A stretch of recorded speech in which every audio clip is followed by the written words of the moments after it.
Das ist Wolfgang und Till von Leontron. Das ist eine Victron Energy, eine richtig tolle Batterie, muss man sagen, die, ich sag mal, in Schiffen absolut oft eingesetzt wird. Es ist eine Gelbatterie mit 90 Ampere-Stunden. Was wird die ungefähr wiegen, Wolfgang? 26 Kilo. 26 Kilo. Ja. Das ist wirklich so, wir haben sie kaum rausgehoben bekommen und die ist hier in dem Crawler-Aufbau drin. Und du wolltest es einfach mal wissen, du hast einen kleinen Griff gemacht. Wir haben nämlich gesagt, wir werden die ver-x-fachen die Kapazität mit der gleichen oder in einer ähnlichen Bauform. Und das ist dir gelungen. Ja, und mit sogar noch etwas weniger Gewicht. Also diese Batterie hat ja 90 Ampere-Stunden. Das heißt, um die lange leben zu lassen, sollte man da nicht mehr als 50 Ampere-Stunden rausziehen. Sodass also noch 40 Ampere-Stunden drin wären. Also wir könnten hier 50 Ampere-Stunden rausziehen und dann sollte Schluss sein. Aus der Lithium-Batterie, die wir jetzt eingebaut haben, das ist eine 150 Ampere-Stunden Batterie und da das eine Leontron ist, kann man da wirklich 150 Ampere-Stunden rausziehen. Das heißt eine Verdreifachung bei ungefähr 4 Kilo weniger Gewicht. Eine Verdreifachung. Ja. Das Schöne ist, dass du die auch relativ unkompliziert laden kannst. Jetzt hast du hier natürlich eine Batterie von Victron Energy, da ist auch ein Victron Ladegerät hier mit drin.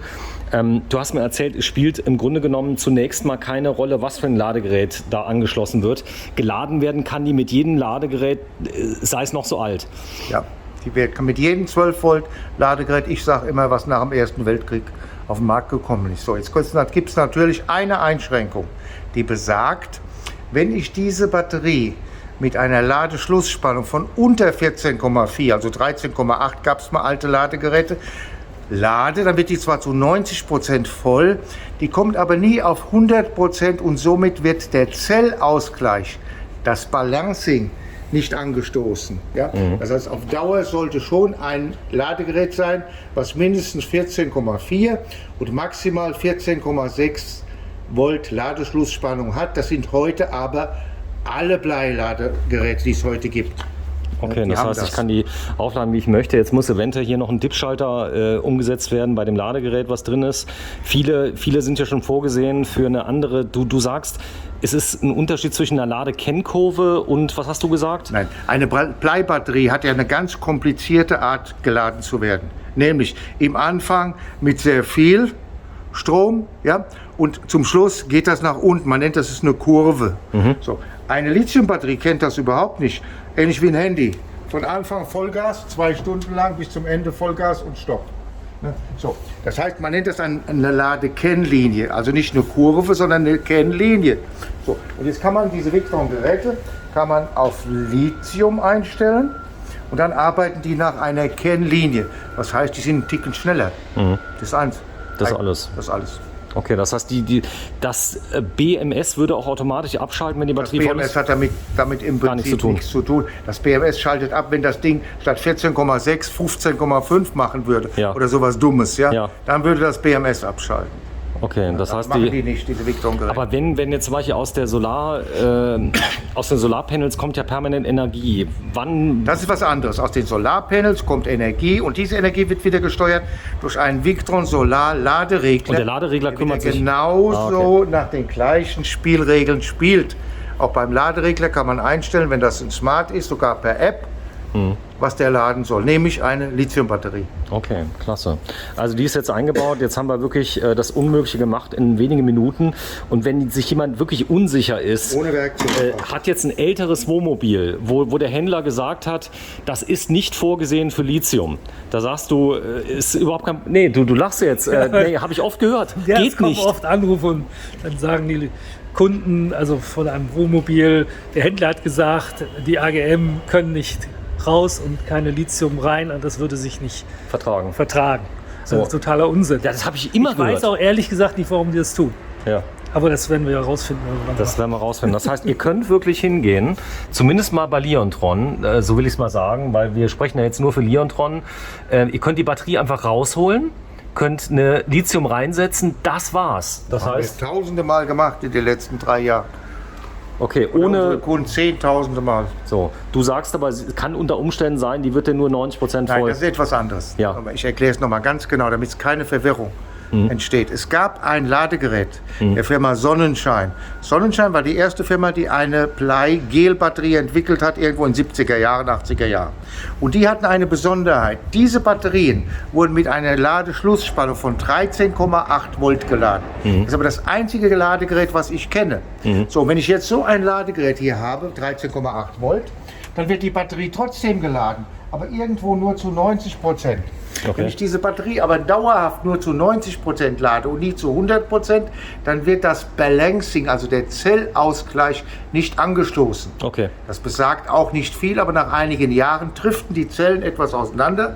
Ist das schlimm? wäre nicht gut. Ja. Das ist insoweit schlimm, dass eine Zelle zu hoch und eine zu niedrig und es könnte eine Zelle kaputt gehen nach Jahren. Okay, nach Jahren. Müsste man dann austauschen. Ne? Ist aber keine Sache, aber ich meine, wenn ich jetzt überlege, du hast einen riesen Aufwand, das wird teilweise bei den Händlern angeboten, zu Recht vielleicht, alles muss getauscht werden, die ganzen Ladegeräte getauscht werden. Jetzt habe ich ein älteres Wohnmobil, will eigentlich nur Lithium nutzen. Mir ist das egal, ob ich in ein paar Jahren, ich meine, das ist ja zum Beispiel, das ist dein Wohnmobil. Ja, da ist auch nur 1:1 getauscht. Weder das Ladegerät noch der Solarregler, noch ist da 1:1 Ladebooster drin. Und es funktioniert? Ja.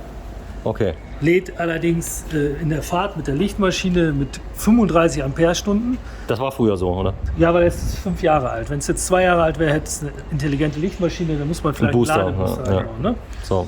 Es kommt natürlich noch eine Einschränkung, das sollte man wissen. Warum sagt der Fachmann, du solltest ein anderes Ladegerät nehmen? Der Fachmann hat ja nicht ganz Unrecht, weil Bleiladegeräte, die es heute gibt, die haben 10, 15, maximal 20 Ampere Ladeleistung. So. Das heißt, eine Batterie, die leer werden kann und darf, da möchte ich 150 Ampere reinpressen. Wenn das Ding jetzt nur 15 Ampere hat, brauche ich 10 Stunden, um meine Batterie zu laden. So, dann liegt es natürlich nahe zu sagen, ich kaufe mir jetzt ein Ladegerät, was 50 Ampere kann. Das hat in 3 Stunden die Batterie voll. Das ist eigentlich der einzige Grund. So, hier sehen wir es. Also Lithium, Eisenphosphatbatterie, 150 Ampere-Stunden. Vielleicht noch 1, 2 Takte dazu. Du sagst, die Zellen, ich glaube, du hast gesagt, sind plus sortiert. Ja, das ist also bei Leondron. Und zwar die Zellen, die wir verwenden, die ersten, die waren 5 Ampere, die neuen sind 5,5 Ampere Stunden eine Zelle, eine einzige Zelle. So. Und wir kaufen aber nur Zellen, und zwar bei der Fertigung wird jede Zelle vermessen. Es gibt Zellen, die erreichen ihre Nennleistung nicht, die werden aussortiert. Es gibt Zellen, die erreichen ihre Nennleistung, die bleiben im Rahmen. Es gibt welche, die sind plus sortiert. Die haben bis zu 10% mehr Leistung. Und wir kaufen nur Zellen, die plus sortiert sind. Okay. Das heißt im Endeffekt, ich habe hier eine Batterie mit 150 Ampere Stunden Nennleistung. Die hat aber bis zu 10% mehr, wenn ich dort mit der App drauf schaue. Die könnte also 160, 165, was auch immer haben. So, somit können wir die Batterie zu 90% entladen, ja, haben aber trotzdem die 150 Ampere, weil wir 10% mehr haben. Ja. Das heißt, das ist der Grund, weshalb Leondron-Batterien in der Regel zu 100% entladen werden können und trotzdem 3000 Zyklen halten und nicht wie andere Batterien nur 80 oder 90% der Nennleistung. Ist bei den Gelbatterien auch noch was zu beachten, wie man die zum Beispiel lädt und entlädt? Ich habe gehört, man soll die immer ganz, oder stimmt das bei Gel nicht? Bei Bleibatterien ist eine ganz normale Regel. Eine Bleibatterie muss bis zur Ladeschlussspannung geladen werden. So, okay. Ladeschlussspannung ist, wenn sie nichts mehr aufnimmt oder nur noch Milliampere. Das dauert bei einer Bleibatterie bis zu 18 Stunden. Okay. So, was ist das Fatale dabei? Eine Bleibatterie wird die ersten 50% gehen schnell, in 3 Stunden. Die zweiten 50% brauchen ganz, ganz viel Zeit. Und zwar je voller die Batterie wird, je langsamer nimmt sie auf, weil der Innenwiderstand sich erhöht. So, das heißt, es nutzt dir nichts, wenn du eine große Solaranlage auf dem Dach hast, auf deinem Wohnmobil, die viele Ampere bringt, aber deine Batterie ist schon zu 80% voll, deine Bleibatterie. Dann nimmt die 100 Ampere Batterie vielleicht nur noch 7 Ampere auf oder 6. Deine Solaranlage macht 10 oder 15 oder 20, ist das verpufft, weil die kann es nicht aufnehmen. Ja? Und das ist der große Vorteil. Das heißt, wenn du eine Lithiumbatterie hast, brauchst du eine kleinere Solaranlage. So, also wir haben es selber eingebaut. Das kann ich euch versprechen. Der Till, der Wolfgang und ich, wir haben es geschafft, die jetzt mal reinzusetzen. Und das Coole ist, da gibt es eine App mit dabei. Und das werden wir euch morgen mal zeigen. Ihr könnt über die App, das ist bei vielen Batterien oder bei allen Batterien bei euch der Fall? Bei allen Batterien. Bei allen Batterien der Fall. Till hat eben schon mal probiert. Und Ist er reingekommen? nee, er kam nicht rein, aber vielleicht hast du hast ja Android, der Till hat ja iPhone. Achso, ich bin also auch nicht der große Techniker, was diese Apps angeht. Da haben wir Leute, die können das viel besser. Wahnsinn. Wir probieren das einfach mal, ja. So, wir haben die App, jetzt haben wir Plus. Und ich hatte natürlich hunderte von Batterien, weil wir hier bei Leontron sind. Wahnsinn. Ja, so. Das sind viele, viele Batterien. Das heißt, wir müssten jetzt die Nummer raussuchen. Also nochmal um die Ecke schauen mit dem Auge. Ja, Nochmal, das sind alles Batterien, die hier gerade liegen. ja, die irgendwo hier nebenan bei uns in der Gegend liegen. Verstehst du, hier, guck, das sind alles Batterien. Also hat jetzt keinen Alles Sinn. Seriennummer. Ja. Ja, ich könnte jetzt alle durchprobieren, aber bis ich eine finde, die es ist. Ne? So, alles klar. Das heißt, wir haben eine App, da können wir das sehen. Ja. Hast du eine App bei deiner Batterie in deinem Auto drin? Zeig mal bitte, dass wir das mal sehen. Ganz kurz, denn du hast wirklich, das ist das Coole hier, einen Standard-Wohnmobil, einen Jumper hast du hier mit drin, der ist schon ein bisschen älter. Ja, wir gehen da rum, die ist da auf der anderen Seite drin. Ja.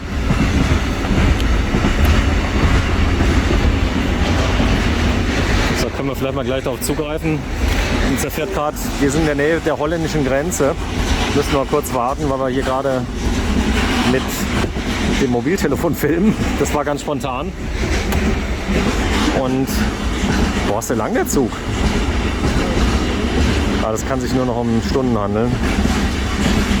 China Shipping. Wie sieht's aus? Der Zug ist vorbei, Till. So, jetzt habe ich eben versucht, die andere Batterie und habe meine Batterie gelöscht. Das wird aber nicht weiter schlimm sein. Weil die Bluetooth-Reichweite sind ja nur 5000 Meter. Aber sie kommt in der Tat nicht, was mich jetzt wundert. Dann liegt es an deinem Handy, weil eben beim Wolfgang ging's. Ich habe aber noch andere Apps drauf. Warte, die. Können wir schauen. Born for Lithium Battery Safety. Spannend. Du hast jetzt Android, hast du, gell? Ja. Okay. Ja, ich habe eben versucht, die zu verbinden, habe die gelöscht. Und jetzt. Refresh. Jetzt. Entspann dich, alles wird gut. Till. Die Device can be connected. Ich habe übrigens, was hochinteressant ist, Wolfgang, ich kann dir mal eine coole Geschichte erzählen. Affinity habe ich in Polen abgeholt. Ja. Weißt du, was drin war für eine Batterie? Nee. Eine Leontron. Ja, wir haben in Polen auch Distributoren. Distributoren, die drin sind, auch. die haben die genommen. Ich habe die gefragt, warum. Haben die gemeint, sie haben überhaupt kein Problem mit der Batterie. Sie haben die 5 Jahre Garantie. Die 5 Jahre Garantie, das ist für den Handel so wichtig geworden, dass die einfach das Ding verkaufen können. Das ist das Argument, oder? Und Herstellergarantie von einem Hersteller, der solvent ist und liquide. Aus Deutschland. Ja. Und auch für die Garantie das Versprechen einsteht. Das ist nicht selbstverständlich heute. Ja? Gibt heute viele Batterien, die werden importiert von irgendwelchen Händlern. Ich will ja nicht sagen, dass die unseriös sind, um Gottes Willen. Aber ob die in 5 Jahren noch am Markt sind, das weiß natürlich niemand. Okay, das weiß auch bei Leontron niemand. Aber die Wahrscheinlichkeit ist sehr, sehr hoch, dass es Leontron in 5 Jahren noch gibt als Marktführer. Ja, was auch wichtig ist, das in Verkehr bringen, ist, glaube ich, eine wichtige Sache. Produkthaftung, das wird oft vergessen. Viele Batterien kommen aus irgendwelchen Lagern, ich sag mal, aus China direkt importiert mit Auslieferungslager Deutschland. So, da kriegst du, glaube ich, den Hersteller für eine Ja, die Produkthaftung. sind auch nicht zertifiziert. Die Bundesnetzagentur, die schiebt sich nämlich auch dazwischen, ja, weil da gibt es in Kommunikationseinrichtungen schon einen Bluetooth-Stick, der da drin ist. Der braucht eine Zertifizierung. Der darf nämlich nicht stören. Der muss zertifiziert werden. Das ist nicht so ganz einfach, das ist aufwendig. Das haben halt viele Batterien nicht. Ja, und da gibt es noch andere Zertifizierungen, dass man das transportieren darf, dass das geflogen werden darf und. Vieles mehr. Das ist also nicht ganz so einfach. In der heutigen Welt ist das recht komplex. Ich darf kurz mal umschwenken, denn wir haben schön abgelenkt, oder Till? Ja, also jetzt haben wir das. Also hier stehen. Warte mal, ich halte hier mal zu. Oder ist es deine Karte? Man kann sowieso nichts sehen. Warte mal, halt mal ein bisschen steiler. Achso, ein bisschen sehen.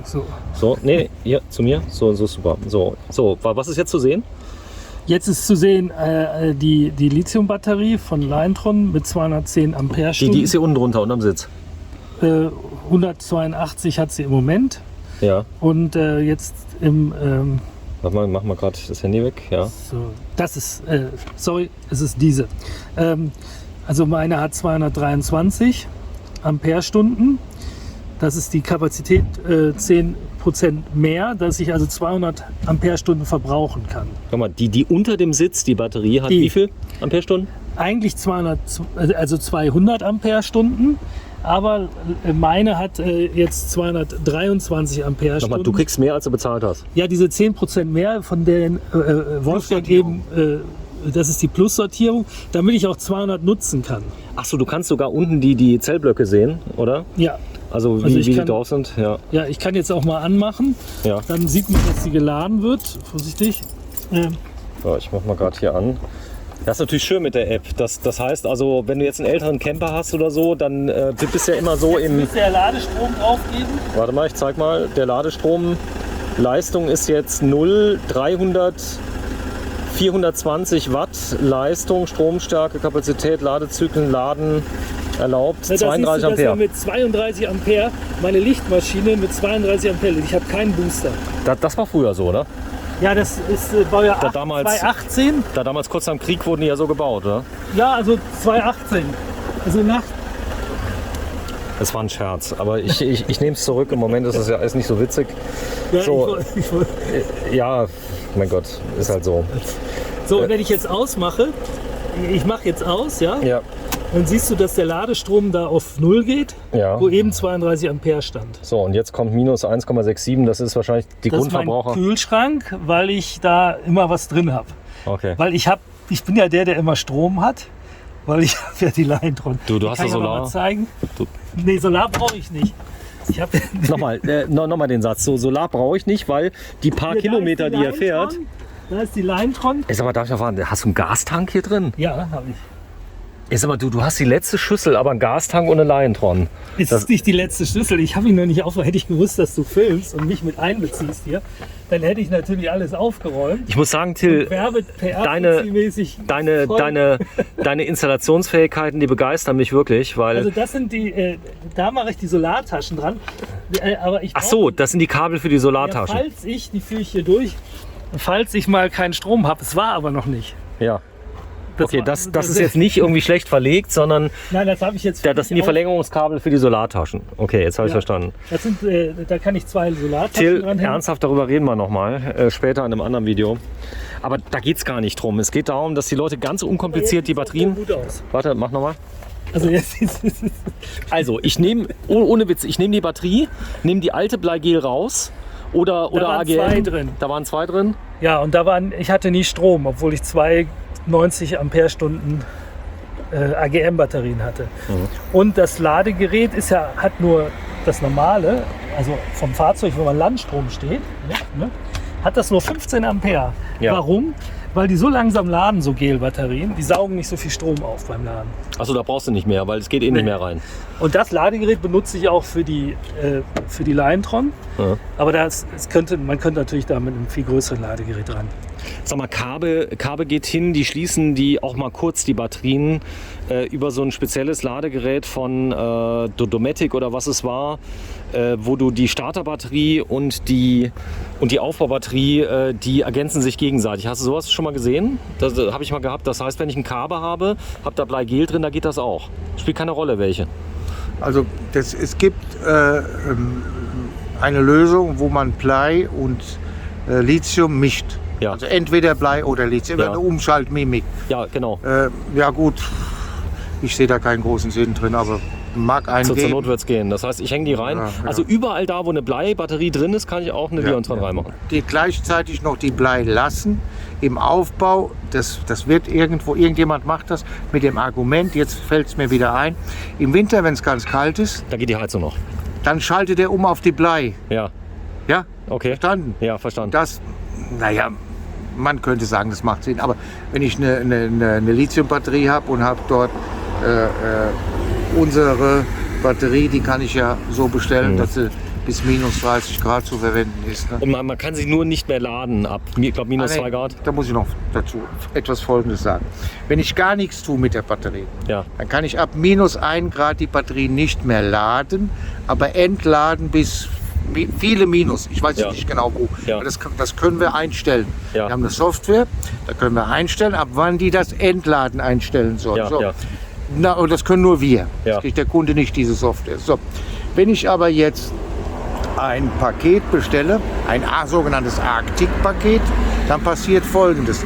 Dann werden in die Batterie 2 Heizfolien integriert und die Logik besagt, immer wenn fremder Strom kommt und es ist unter -1 Grad, dann geht dieser fremde Strom in die Heizmatte, und zwar so lange, bis der integrierte Sensor von der Heizmatte in der Batterie, in den Zellen, zwischen den Zellen, sagt, es ist +5 Grad. Okay. Dann macht die Batterie wieder auf zum Laden. Das heißt, der Ladestrom wird dann von den Heizmatten umgeleitet in die Batterie. Das nennt man Arctic-Version. Okay, dass sie auch unter 0 Grad geladen werden kann. Bis minus Aber sie lädt endlos. nicht immer, also dass man dann nach einem Monat keine Kapazität mehr hätte, keinen Strom mehr, sondern lädt nur, wenn sie soll. Okay, Also dann macht sie sich warm. alles klar. Wenn Sie läuft Ladestrom sich da praktisch ist. warm. Ist Tesla quasi, Wenn die machen das ja auch. Ladestrom da ist. Die konditionieren ja entweder die von der Batterien. Sonne oder vom Land oder von der Lichtmaschine. Ja. Ist ja dann Ladestrom da. Also die merkt, jetzt ist Ladestrom da, Und die der Batterie wird ist aber zu geleitet, kalt. Ja, das wird so lange auf die Heizung geleitet, bis +5 Grad ist. Und dann macht das Gerät auf und macht es in die Batterie. Vollautomatisch. So, wir sind noch am alten Standort, sind wir hier, muss man dazu sagen. Da wird sich jetzt einiges tun. Wir fahren morgen zum neuen Standort. Das ist ein wirklich tolles Gebäude, was ihr übernommen habt. Ja, 20 Jahre alt, aber ihr übernehmt das Ganze. Wirklich ein klasse Gebäude. Ihr habt viel mehr Platz jetzt, oder? Ja, wir haben 2.500 Quadratmeter Bürofläche. Da waren früher mal bis zu 400 Leute drin. Also wir haben zum ersten Mal Luft, wenn wir bisher immer etwas neu bezogen haben. Zum Beispiel, wir haben ein Distributionszentrum, auch hier, haben am 1. Januar 2022 bezogen. Und am Tage des Einzugs war es schon zu klein, weil wir haben es geplant ein Jahr vorher, haben es realisiert, aber sind in der Zeit um ein Mehrfaches gewachsen. Auch von der Mitarbeiteranzahl war es zu klein. Und deshalb haben wir gesagt, unsere neue Zentrale in Grefrath, die machen wir so groß, dass wir mal ein paar Jahre ohne Umzug leben können, so Gott will. So ist das. Ja, vielen Dank euch beiden. Wir kommen morgen wieder, werden einiges drehen. Wir werden viel erfahren über Batterien. Viele Mythen werden wir aufklären. Also zum Beispiel, dass man Bleigel-AGM-Batterien nicht ohne weiteres gegen Lithium tauschen kann. Da sagt ihr, bei Leontron geht das. Einfach reinmachen, fertig. Kann man zwar noch verbessern, aber es würde funktionieren. Bei dir hat es funktioniert. Du hast nichts geändert. Ich habe nichts geändert. Nichts geändert. Das kann ich beweisen. Ja gut, okay. Muss ja auch sagen, du bist auch angestellter PR-Mann hier, ich sag mal beauftragter PR-Mann, freier PR-Mann, aber ich kenne dich ja. Forensiker kommen würden, dann wäre denen klar, also ich habe da nur die Batterien getauscht. Okay, so, außerdem glaube ich dir das, du bist ein netter Typ. Vielen Dank fürs Einschalten. Wir sind bei Leontron heute 15. September 2022 vor einem wunderschönen Fahrzeug, muss ich sagen. Und ich nehme das zurück. Ist egal. Tschüss, danke.